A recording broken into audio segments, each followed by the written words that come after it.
Okay, so the other volunteers that we went to China with used to tease Shanoa, the girl I lived with, and say that we were the rich kids because we actually ended up in a brand new apartment. We had a flat screen TV, we had our own double beds. We had a Western toilet and a shower and a washing machine.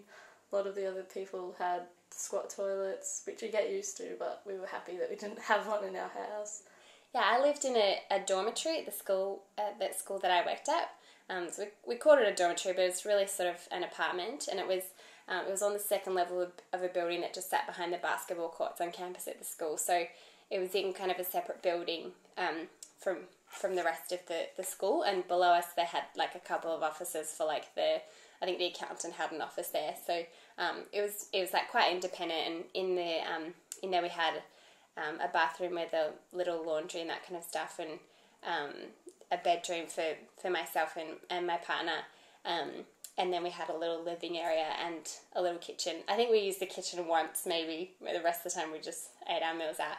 But it was really comfortable, and we had some independence, which was really nice because being in the school community was can be quite all-consuming and being consumed by the culture and that kind of stuff. So it was really nice to have our own little space.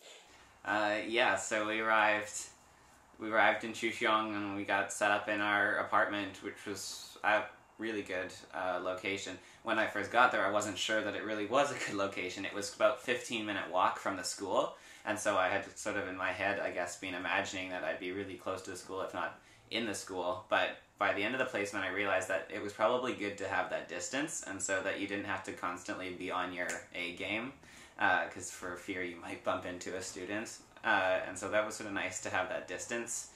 So our apartment facilities was really great. It worked out really well. We had we each had our own bedroom. We shared a bathroom, and then we had two sort of common spaces, a dining room where we ended up having some sort of Chinese lessons some nights, and then sort of a living room, great couch, and a TV. Although we couldn't really we didn't know how to watch TV, so we didn't do that. There was a kitchen, although we early on did the math and realized it was cheaper to eat out than to buy the ingredients and cook in. So we hardly used the kitchen at all. There was a fridge and then a big water dispenser, which was fun because the bottled water was kept at the school, so we had to haul that water back to our apartment every few days. And the apartment was great, really nice place. It was perfect.